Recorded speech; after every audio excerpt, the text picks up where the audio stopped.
May not have heard of the group known as ACORN. It's registered hundreds of thousands of new voters, and it could be in some legal trouble now over voter fraud allegations. Drew Griffin with CNN's Special Investigations Unit has just gotten some new information for us. This all captured our attention when you showed up these places, and they just simply didn't exist. Right. I mean, this is Lake County, Indiana, but ACORN's in trouble all across the country with its huge voter registration drive. Actually, 1.3 million new voters registered according to ACORN. The problem is, are they really voters?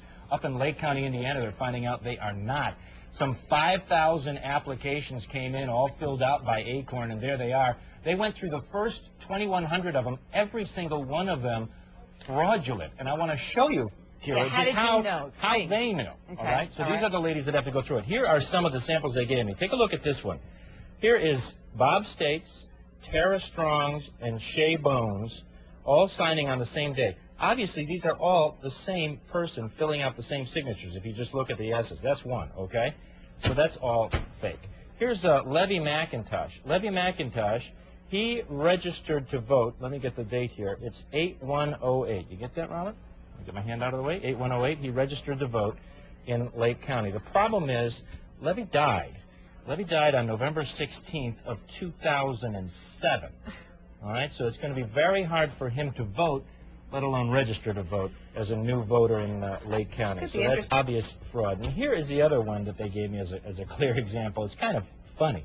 Jimmy Johns.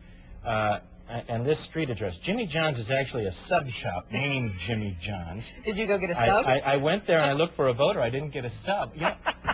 You got an Italian sub versus an actual person that voted. Yeah. It would be funny if this wasn't all criminal. And in fact, the Indiana Secretary of State has now asked for an investigation. We have a letter that he is sending to the Attorney General, I believe, calling for an investigation, saying I've secured credible evidence of fraud in the voter registration process. He wants the Lake County District Attorney and the Secretary of State and even the U.S. Attorney to get involved with this investigation. You know what, not only is it not funny, but it's such a waste of time. And if you look at what we went through, in previous elections, from hanging chads to voter irregularities, I mean, we're talking about our country right now, dealing with an economic crisis, a war in Iraq, a war in Afghanistan. And, for people to do this, it's a shame. It just wastes more time, and you wonder if the process that your vote will count. Yeah, I mean, certainly the credibility has dropped in the system, no matter which way Lake County votes. Lake County, heavily Democratic, by the way.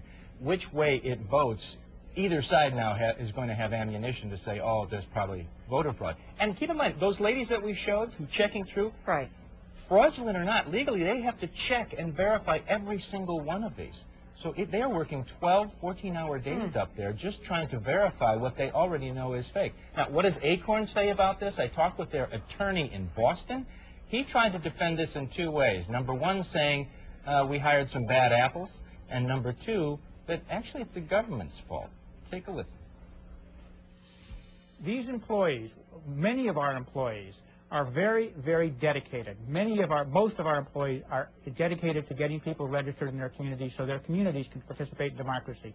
As in any business, some of them go to the McDonald's and lazy and don't do their job.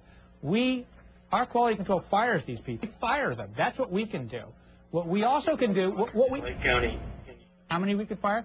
We have a list of about 50 people who we turned in as problematic cards. I don't know, So how many people did you fire? I don't know. We fire people who we catch getting problematic cards, and we ask election. How could fire people in Lake County, Indiana? Yes, we did. Yes, we did. But you don't know how many? No, I don't. But let me tell you another way that we could have helped prevent this, and that is to have election officials do their job. When we turn these cards in other cities, in other areas, in March, in April, and we ask election officials and law enforcement to prosecute our employees so that we could tell our employees that, no, this isn't just a firing offense. This is an offense that can lead you to jail. Then we could put that up in the ready rooms where we train people.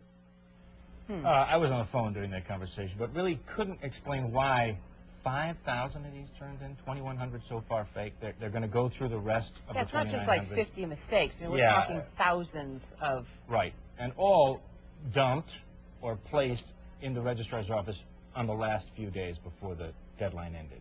So it wasn't like an ongoing thing where they were turning them in and you could weed out the bad ones. It all just came in at once. It was not a good idea. We'll follow the investigation, that's for sure. Meanwhile, I mean, what happens now? I mean, is there new oversight? Are there new checks and balances? Well, those ladies in that office are They're going through them every diligently, single trying to one. make sure they're not missing any of this. The concern is the volume is so huge that they'll actually miss one and send out a voter card to Levy. They better be died. getting hazard pay, double pay, something. True. Right. Thanks a lot. Well, let's go ahead.